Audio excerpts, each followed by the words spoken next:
Good day mga Kanter X. Panibagong araw, panibagong vlog naman mga Kanter X. Kumusta kayo? Nagbabalik ako ngayon kasi medyo naging busy tayo nung nakarang buwan, tsaka ngayong May, dahil may nagpagawa sa atin ng nagpa-convert ng Squires Bingham niya, and then yung CO2 niya na brass ay pinayos niya sa atin.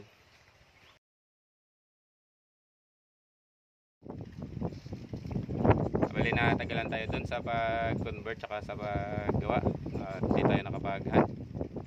Bali yung nakikita nyo mga kaduga, ayan yung bagong build na din natin na PCP. Yan, hammer type din. Bali ano siya, ayan mga kadugo, yung receiver is MD receiver, and then yung tank carbon fiber. Yung gamit nating regulator, bali galing to sa Indonesia, regulator with knockdown. Pwede mong kalasin yung tangke kahit may lamang hangin. Yan, kung nakikita nyo may brass dyan. Yan o, naka-attach yan sa sa tank. And then ito naman yung, ewan ko tawag dito, basta sa gawing bat nito, fiber tube. And then ako lang gumawa ng ng kahoy na ito. Yan, bali hindi pa to totally finish dahil pang hunting lang naman to, kaya hindi natin na finish na. Bali rough lang, pero okay lang yan kasi para hindi madulas.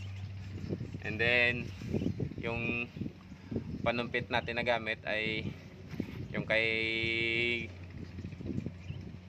AC Arjun Castaños. Yan, 24 inch 6 micro grooves, and then naka chamber ito sa sa GSB, pero ginagawa ko tong slug barrel kasi may potential tong barrel na to sa slug.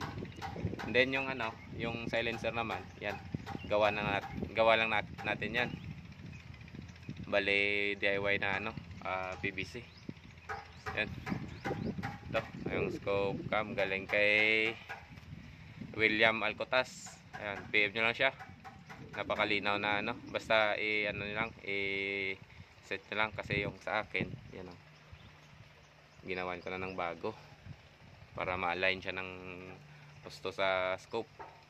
Yung scope natin ay Discovery HD Gen 2 5-30 by 56. Napakalinaw, sobrang linaw talaga mga Kanter X. And then medyo medyo mabigat kasi nasa mahigit 1 kilo, kaya mabigat. Yung total weight ng unit natin mga kadugo kasama bipod ay 6.7 kilos, kaya sobrang bigat. Ang bigat talaga ng nito. Yan, ay bale nasa 6.2 lang kasi yung pinalitan na natin ng carbon fiber na 0.5 liters. Yan, para medyo gumaan. 6.2 lahat. So yan, bale mga kadugo, nagtest ako kahapon. Medyo yung pagpunta ko dito habang naglalakad ako, okay yung hangin, maganda. Nung nakapesto na tayo dito, yun yung hangin ay pabugso-bugso, kaya ito yung patama mga katago. Bale ito yung wait lang, tinira natin sa 160 yards. Ayan, bale ito, ayan bale ito 1, 2, 3, 4, 5, 6, 7, 8. May 9 dito, ito una. Bale itong dalawa na to, yan, bali 10 shots to na na ginamit ko dito. Yung dalawa ito ay bumaba na ng 2,200 yung tangke. Hindi ko na malayan kasi may singaw pala sa sa receiver ko. Maliit lang na pero hindi ko na malayan. Kaya naka lang tayo, 15 shots na siguro or 16. Yan. Ito yung test ko, pangalawang test ko to mga Hunter X. Bali ito yung ano, yung una. Yan. Bali ito, nag-test lang ako ng drop. And then yung pangalawa, ito. Pangalawa, pangatlo, pangapat, panglima. Then may isang flyer. Yan. Bali align lang siya mga Hunter X. Ayan align lang siya. Kasi yung hangin kahapon medyo pabugso-bugso. Hindi katulad ngayon na steady lang yung hangin. Kaya kahit tumira ka ng malayo, expect mo na dyan pa rin tatama. Mag-align lang, maliit lang yung yan. Bali doon pala yung pwesto natin doon sa may tawag sa amin shortingan, yung may may yero. Yan, punta tayo doon mga Hunter X. A few minutes later.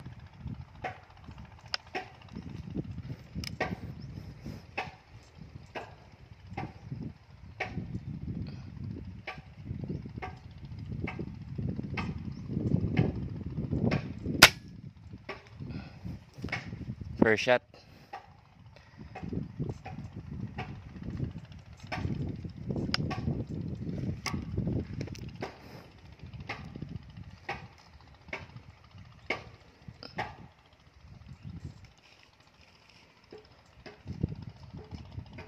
Bali ito yung nagdaya lang tayo. Bali 2M rad yung kabig ng hangin.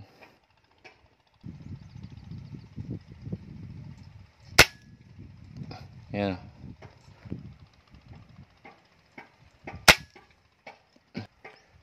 Bali hindi ito totalit yun mga Hunter X.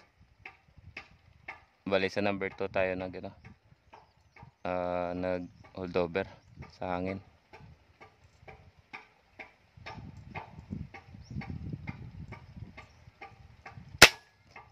Ayun, ito yung patama.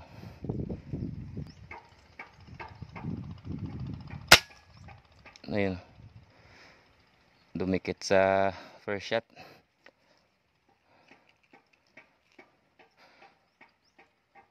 Reminder mga Hunter X, hindi ito nakatune balitin lang natin ito. Paubos na kasi yung yung 20 grains ko, kaya ito na lang ginamit ko. Tsaka gagamit pa tayo mamaya tig 10 shots sa 160 yards and then 204 yards ng 20 grains.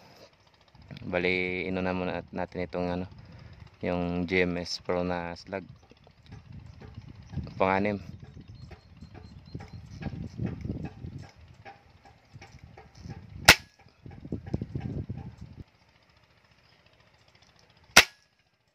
Ayun.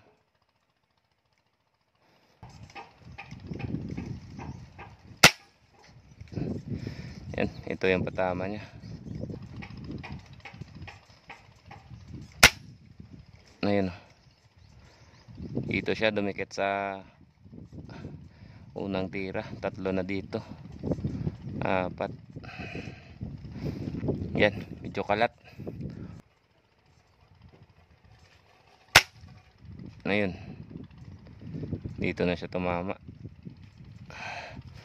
So yan. May mataas, may lalim. Medyo kalat.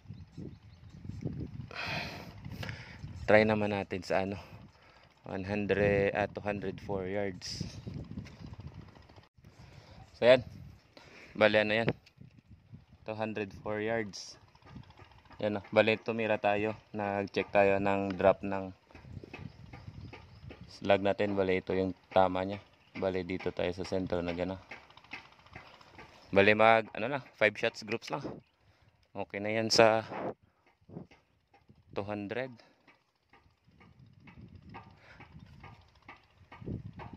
Bali na sa times 24 lang.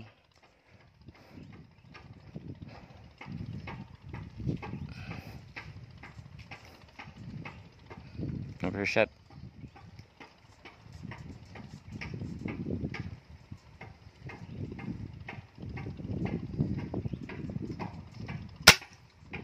Ayan.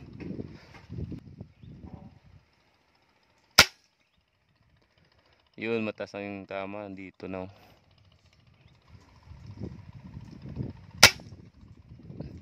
Ayun, dumikit sa second, oh.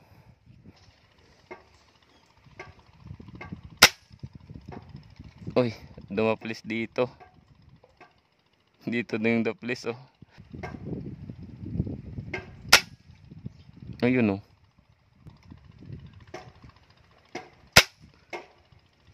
So, ayun, bumaba. Pang 7. Yun, tinamaan yung second shot. Yun, oh. Ayun, oh, yan. So, possible, magandang tama. Ayun, oh. Yun, dikit na siya. Kahit 4x4 na plate. 4 inches by 4 inches na plate, kayang patamaan yan. May mga ano lang, may mga flyer lang.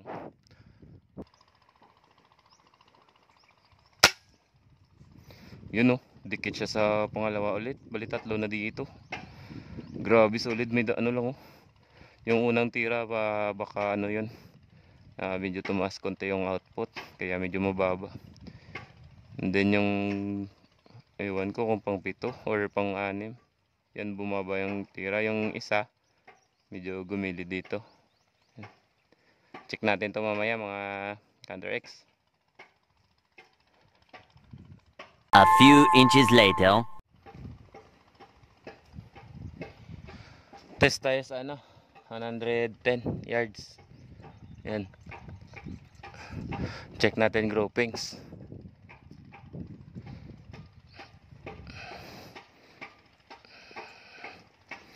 Dito na lang.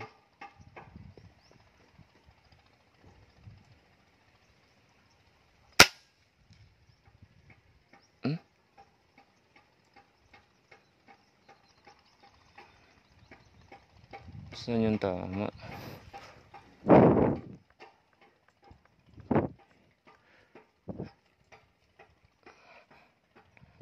Bale 4 na lang yung ano, yung tawag nito, slag natin.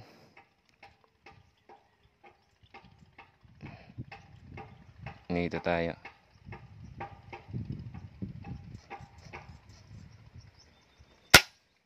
Yan. Yards. Yan. Shot. Ayan, oh. Ayan, oh.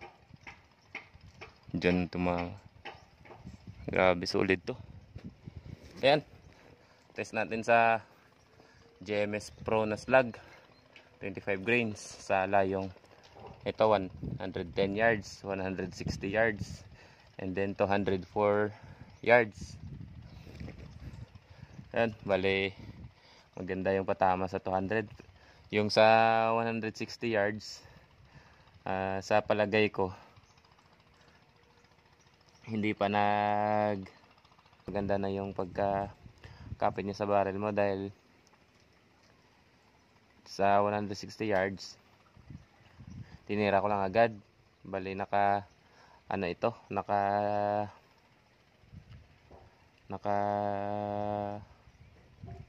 para sa ano, para sa monslag sa monslag.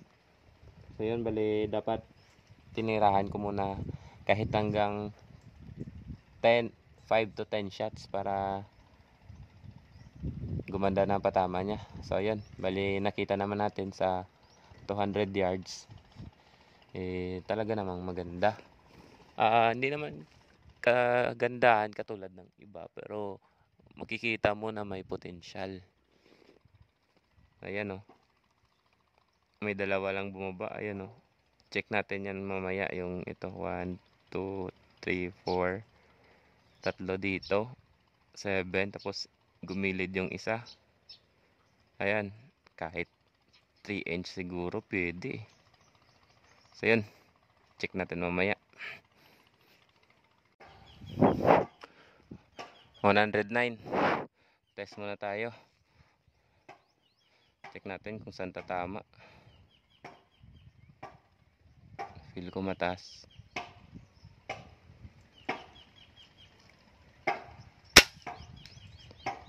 Ayan, medyo mataas konti. Hanggang 5 shots lang. Kasi dinaanan ito ng GMS Buslag. Need natin dumaan ng ano, kahit 5 shots lang.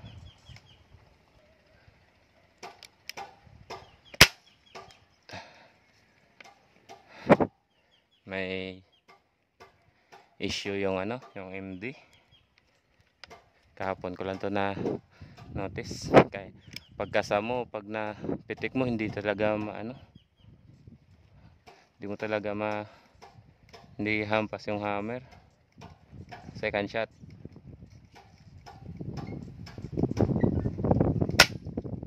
Yan.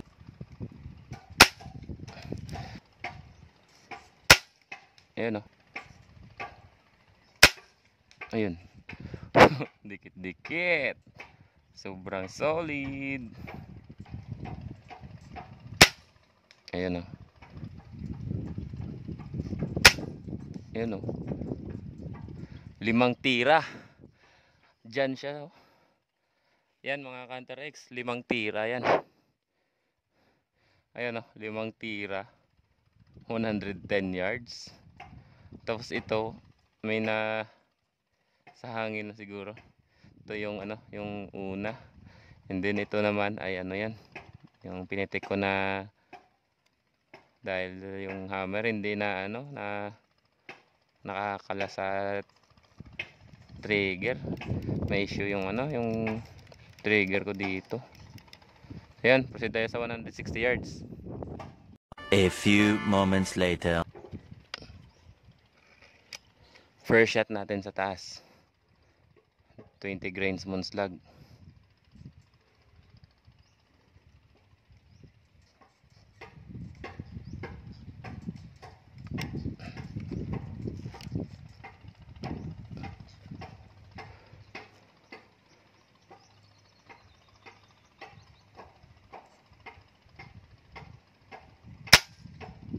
Yan, mababa. Yan.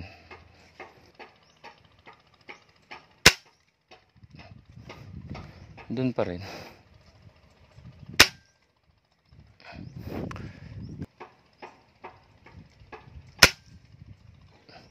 Yun, daplis lang dito.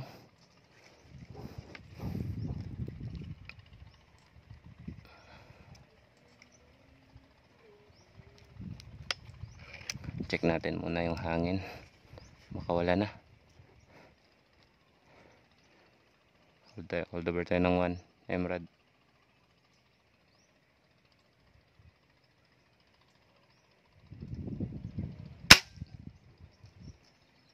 Wala na.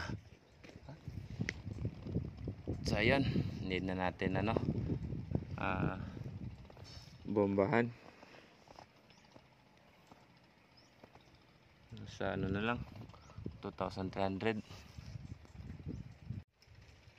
So ayan mga Counter X, bali naging successful naman din yung ano, yung test natin sa 160 and then 204 yards. Tsaka nagtest tayo ng ano, ng Moonslag sa 110 yards. Kita nyo naman yung napakalupit na groupings yun. Halos piso. Grabe. Lapitan natin yun mamaya. Yan.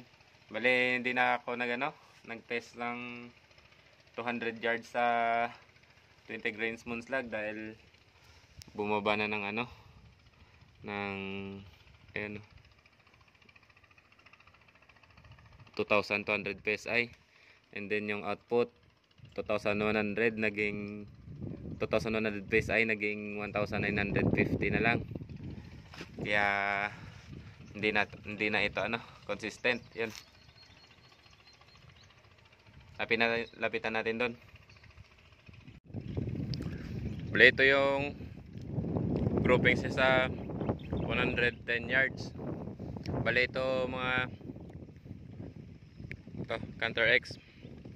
Bali apat ito. Isa, din may isang nagsagilid tumama kahapon to. 20 grains moon slug din. Bali apat dito. Yan. Tapos ito kanina tumira ako dito. Tumira basta nag-aim lang ako dito. Dito ako nag-aim. Then yung unang tama ito.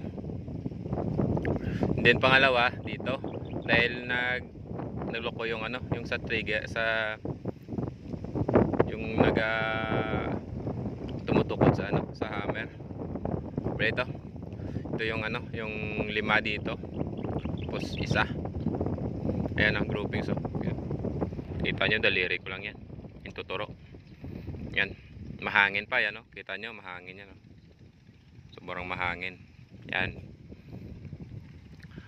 Punta tayo dun sa 160 yards.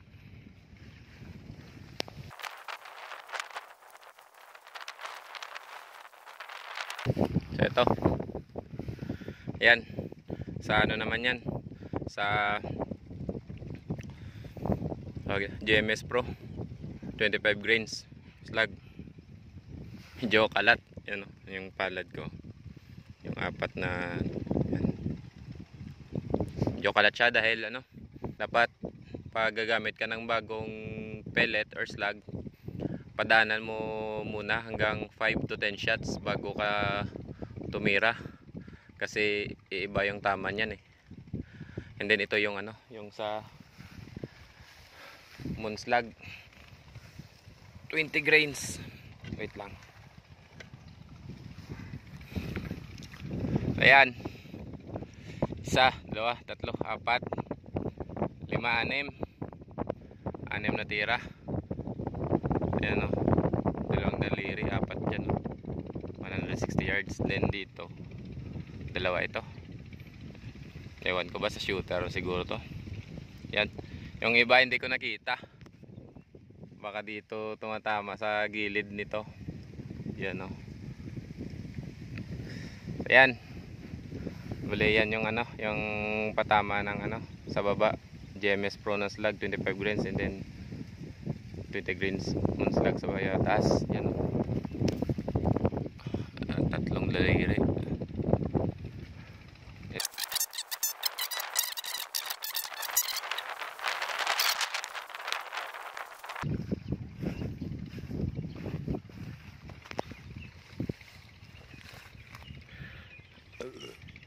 So yan. Sa 204 yards. Ito yung unang testing ko. Bali chinek ko muna yung yung drop ng slug. And then ito. Yan 1, 2, 3, tatlo dito 4, 5, 6, 7. And then ito 8. Ayan the place yung tinamaan ng slug. Yan. Bali align pa rin siya dito. Yan. Nasa 3.5 inch siguro to. Hindi pa to total lechon. Then may dalawang bumaba. Ayan ewan ko kung yan. Pero yung isa dito sa pagkalabit ko medyo na early ako. Yan, kita naman dun sa video. 204 yards yan. Yan. Hindi to total lechon pero medyo sa 200 yards maganda na to pag hindi total lechon. Pag na-tuning mo pa to mas mag-tight ito. So na lang ako mag-tuning pag may electric pump kasi nakakangalay mag-pump. So ayan mga kadago. Grabe solid ng patama niya. Hanggang dito na lang mga kadago. At antay tayo ng ng bagong slug. Bale medyo mabigat na yon, 26 grains yung na-order ko. Bale yun yung yung para dito sa unit natin, slug, pang slug. And then yung isang unit ko ay antayin nyo din yung yung bagong base nya, tsaka bagong panumpit na ilalagay natin doon. Ayan. Hanggang dito na lang mga Counter X. Salamat sa inyong panonood.